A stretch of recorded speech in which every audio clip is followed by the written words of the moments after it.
Pet Life Radio. This is Pet Life Radio. Let's talk pets.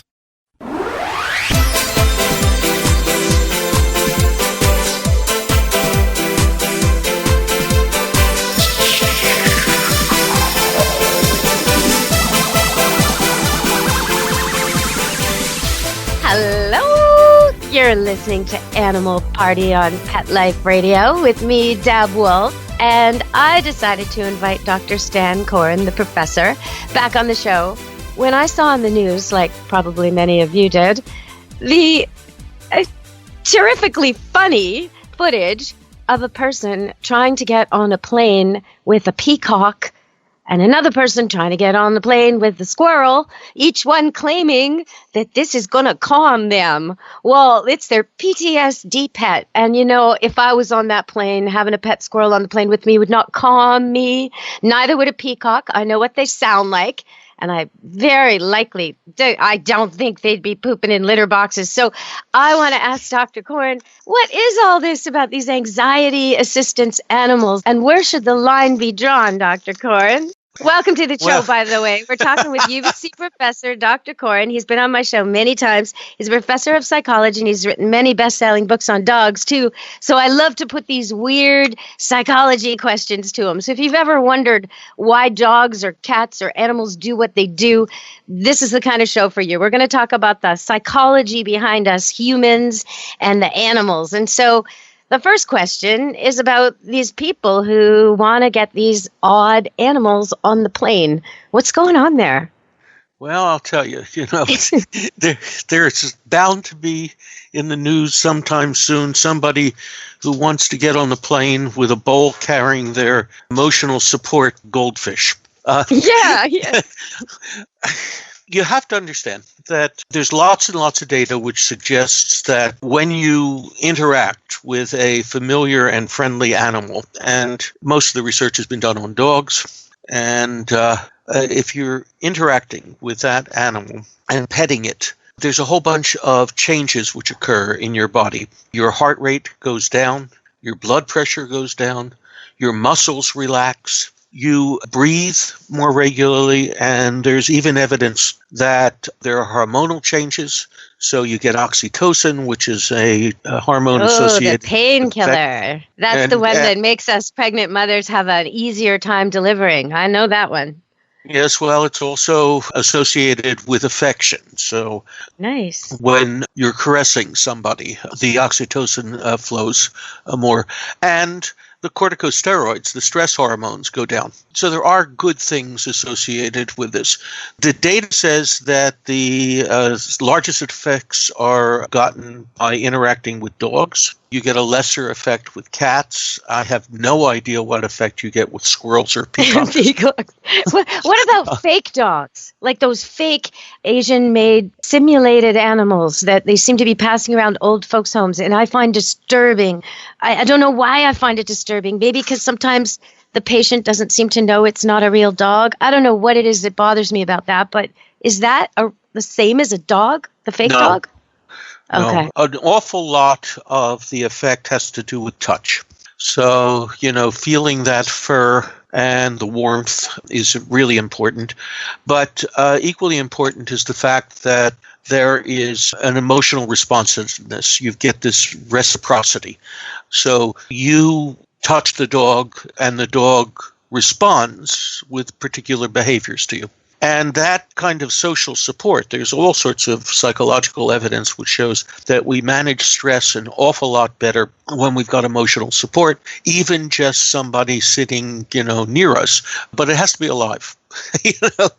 Okay. Your pet rock so it can't fake it. It can't be like a simulated cat that purrs or a dog that wags its tail. That's how I picture it. No, actually, there's been some research which, there was one thing which used, I don't know, it looked like a large rat to me, which was a furry thing which actually had a vibrator inside, so it did purr.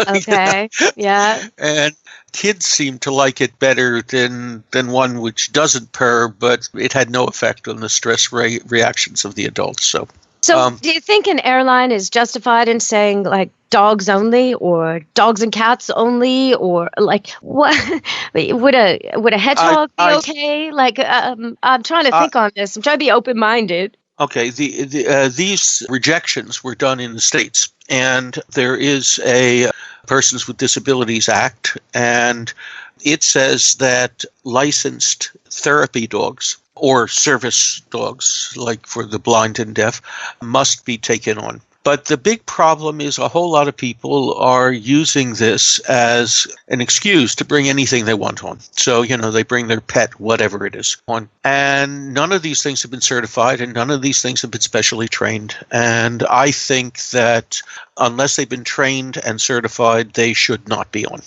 Yeah, I agree with that. The difference between, even though, I breed puppies and I sell puppies, and last year I had a litter of 9 standard poodles where 3 went to service. And their siblings that didn't go to service are very similar.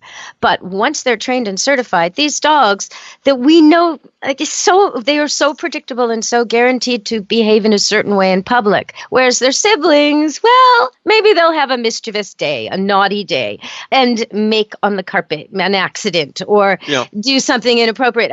Even though they're the same potential almost, it's the training that goes into them makes them able to pass in society. And I don't think people get that. That's right. And, the fact that we draw comfort, I draw comfort from my old empty-headed little Cavalier King Charles Spaniel. And, his skills are really quite limited. I had the person who trained the top obedience dog in the U.S. and Canada, Ward Faulkner, try to train him to retrieve, and he couldn't get out. Ward eventually said, that dog won't hunt. I think that's a quote from a movie, right? That dog don't hunt. That dog won't fetch. That dog just won't fetch. There are some dogs who won't fetch. They just won't. They look at you like, well, why'd you throw it if you want it? I'm not getting that. That's right. Dogs just won't do it. And Ward finally looked at me and said, you want a dog that retrieves? He said, get a retriever. So I did get another retriever. So that's what my puppy is. But anyway. Well, we have to go to break right now. So we're going to pause there. We're going to come back. Before we go to break, though, I want to welcome all the Spotify listeners. That's just terrific. People on their cell phones, people out and about are able to listen to us just with a click on Spotify. So we just got access to millions of new listeners, and most of them are pretty young. So we've got a whole new young listening audience, people who would have to pay to take your classes if they wanted to listen to the wisdom of Dr. Professor Stanley Coren, who we've got on air today.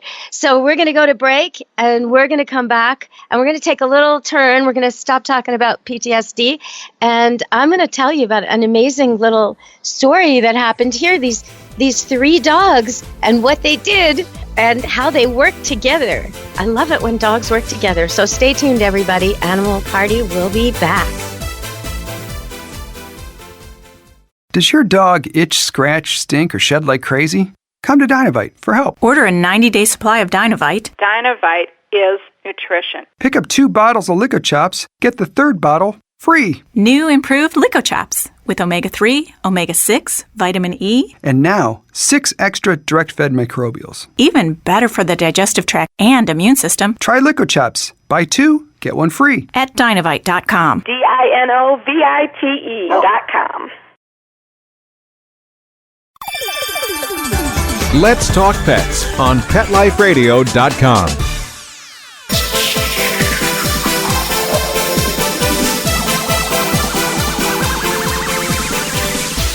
Hello! You're listening to Animal Party on Pet Life Radio with me, Deb Wolfe, and my guest, Dr. Stanley Coren, Professor Stan Coren.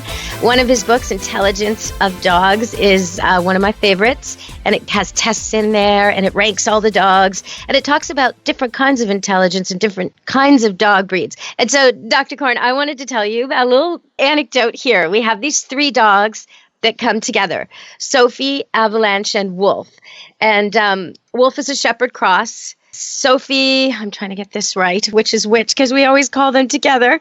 But one is a Great Pyrenees. I'm going to get it. One is a Great Pyrenees mix. That's Sophie. And Avalanche is an American Eskimo dog. And Sophie, she's a huge, long-legged dog, very well behaved, We don't really put a lot of discipline on her. She's terrific. But she often leaps over tall fences, and then she'll leap back again. She never gets off the property. She just goes from one dog play area to another. Little bit of mischief, no big deal. Well, recently we saw her lie on top of one of these very, very tall gates and just lay there intentionally. I'm serious. It was totally intentional. So that her buddy, Avalanche, the Eskimo Cross, could walk up her like a bridge and go over the gate with her. And then the two of them ran off and played in the area they're not supposed to be in yet. They're a little ahead, leaving the shepherd behind. And I just thought, oh my gosh, that's just so cooperative. And it shows so much about their breeds. The shepherd, of course, didn't follow, didn't join in, wouldn't jump over anything if you paid him, sat there barking. And I thought, I better tell Stan about this. So I also saw on TV that there was a dog who pulled another dog out of traffic and saved it last week on the news. And I wanted to ask you, how common is this dogs working together like this? Well, actually, I wrote a couple of chapters about that sort of thing in one of my books. It's actually much more common than you might think. Dogs are social critters, and sort of to go back to the wolf analogy, to sort of keeping the pack intact is very important to them. And so they do try to render assistance to one another. Sometimes it's deliberate, sometimes it's accidental, but you can also manipulate it. So let me tell you one of my favorite stories. There is a golden retriever which had been trained to be a seeing eye dog, and worked until she was about 8-9 years old. And then, that's about the time when they start thinking about retiring the dog. And so the dog was retired, and it turned out that within about 3 or 4 months of retirement, she went blind.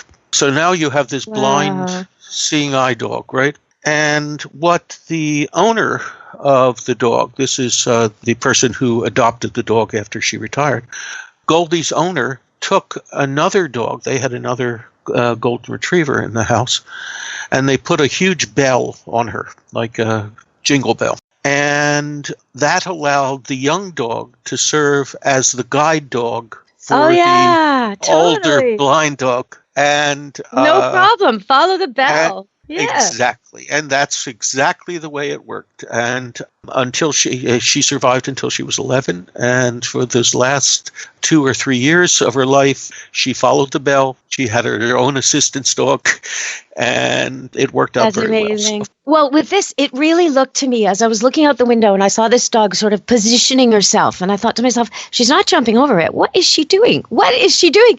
And then I saw the other one like climb up her. I thought, this is just like when you see those army movies where the short recruit and the tall recruit reaches back over the wall and pulls the short recruit over. It's like, that's teamwork. No question. That's right. Okay, so I've got some other topics. We had some questions when I told people you were coming on the show. I had a lady contact me who has an autistic child, and she had a very specific question that I know you can handle. I told her a little bit, like get the autistic child to feed the dog and walk the dog and be important to the dog. But her question is, why do dogs like some people and really not bond with other people? And a follow-up to that is, how can she help her dogs to like her autistic child more? Well, part of this is going to have to do with breed. They're Jack Russells in this case. Little Jack Russells, middle-aged and elderly. Well, you're shaking your head. Oh, no. Yeah, it's not the mush bucket you were hoping for. No. No, terriers are not the most affectionate dogs in the world. I mean, I had a terrier who I dearly loved, and I wrote a book about him. Actually, there was a book about the 13-year war that my wife had with this Cairn Terrier. No, terriers are not necessarily the most affectionate dogs. There are things associated with the canine personality. For example, do you know where the name Spaniel comes from?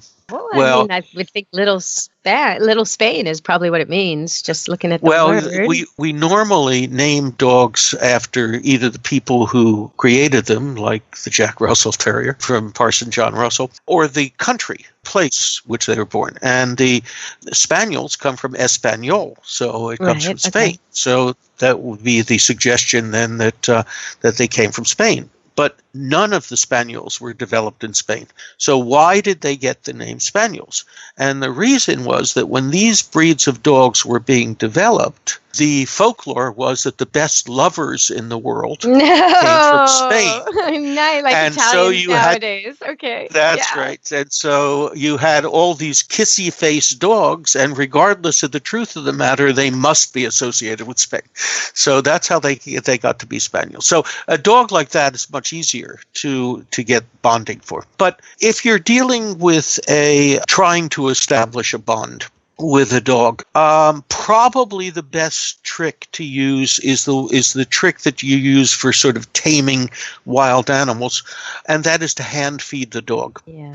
So you don't just give a bowl on the floor for free. No, right? It's one kibble at a time, and it's even better if you can get the dog to do something like sit or come forward a step or two, or that sort of thing. I don't think that's going to be a problem for those Jack Russells. They like tricks. That's right. And so that's the trick. You have to feed them one kibble at a time, and after a couple of weeks there will be a very strong bond between the child and the dog. Okay, well, I'm glad we asked you that. We have to go to break. We'll be back very shortly to talk more with Dr. Coren. Stay tuned to Animal Party on Pet Life Radio. We'll be back. Put on a perfectly possum pet party. Having an awesome birthday or adoption day celebration for your four-legged friend? Or just want a fun excuse to throw a fun party with your friends from the dog park? Deck out your party with Molly and Bandit Pet Party accessories. Party products designed specifically for pets. There are wearables, including adjustable pet party hats, bow ties, and tutus. The photo prop kits include funny glasses and hats. The party supplies and decorations include coordinating table covers, party banners, cake decorations, and treat bowls, cups, and bags. Everything you need to create great memories and Instagram-worthy photos. They're available in 2 colorful themes, tropical and fireman. It's a dog's life. Celebrate it with Molly and Bandit Pet Party at mollyandbanditpetparty.com/petlife. Let's talk pets. Let's talk pets On Pet Life Radio. Pet Life Radio. PetLifeRadio.com.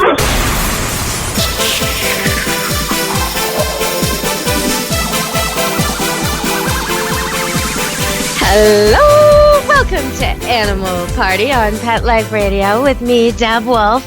And I've got Dr. Coren on the air today talking to us about psychological issues, delving deeper into things with animals and people. And I'm going to ask him in a minute if he'll come back for a second show, because I'm ready. I've got such a long list of questions and only a few minutes left of this show.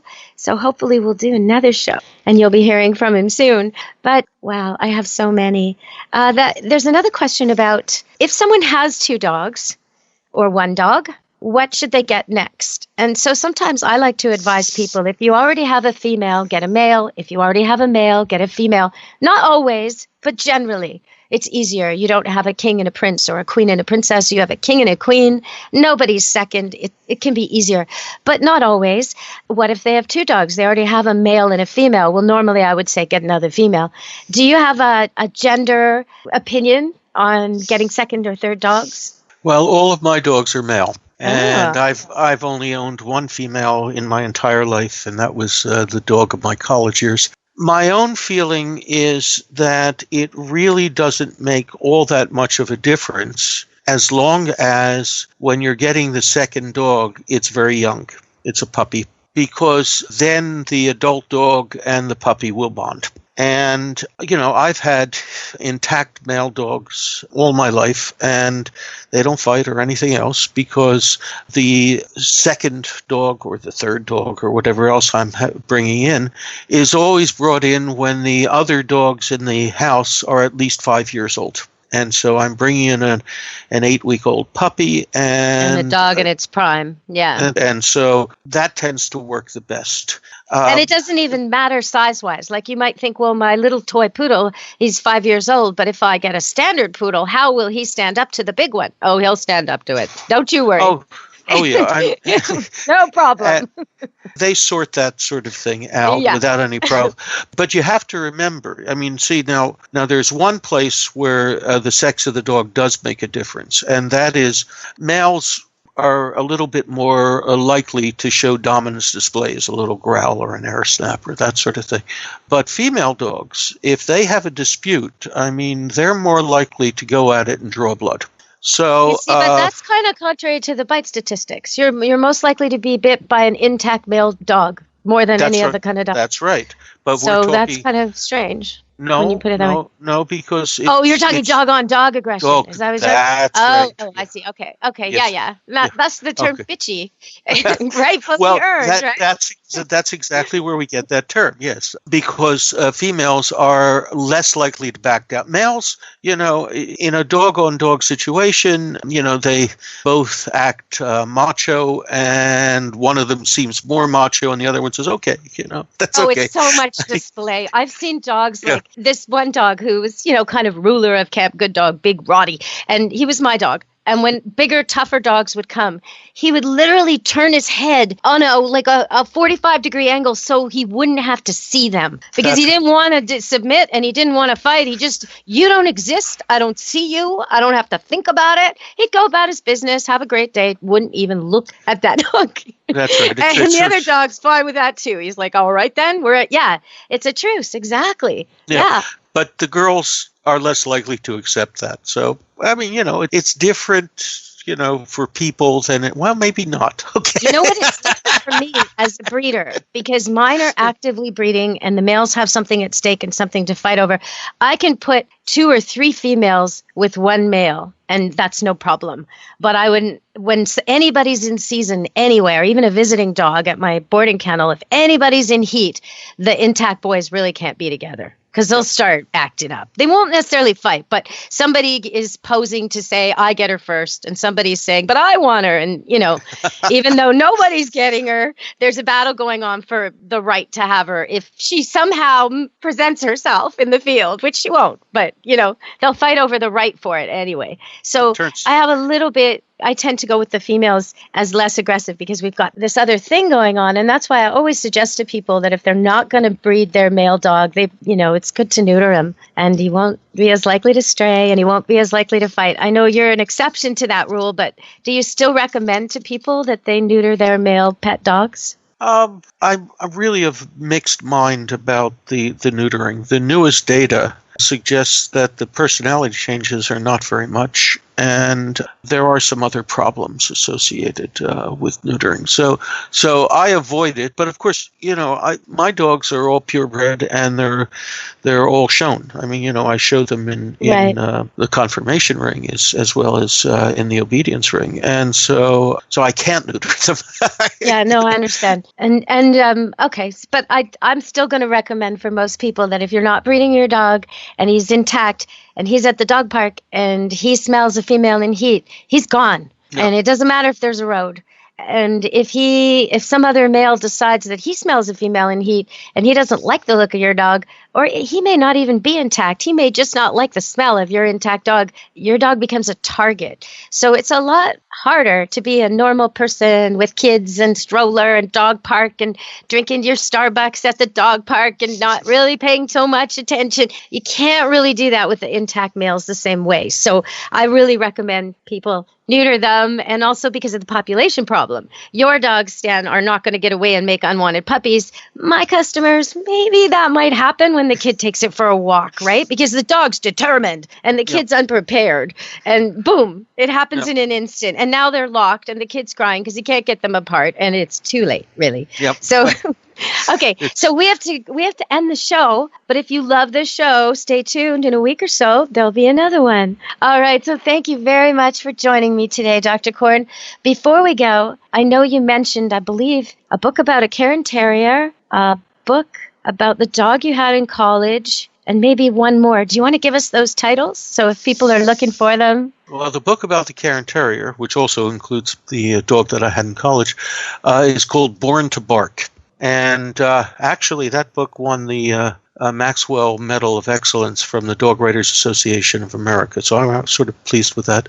The book about dogs helping dogs is the book which contains the chapters on dogs helping dogs, is called Why Does My Dog Act That Way? Oh, nice. So, okay. You know what? That Dog Writers Association, they gave my show, this show, Animal Party, best pet radio show in America. Well, me, best pet radio host in America. So I won that 3 times, and I really like the Dog Writers. I like it for the fact that it helps us all communicate with each other, and it helps us. I mean, I learned so much from their postings. It's a great organization. So we're going to go now, and I'm going to have Dr. Coren back, and in a week or so, you'll be able to hear what we talk about. One of my first questions to you is going to be, what makes a hoarder a hoarder? What's the difference between someone who just has lots of animals and someone who has a problem? So we'll be talking about that on our next show and some other things. All right, everybody. Thank you for joining us today, and welcome to all our Spotify listeners. We'll be back next week on Animal Party on Pet Life Radio. Let's Talk Pets, every week on demand, only on PetLifeRadio.com.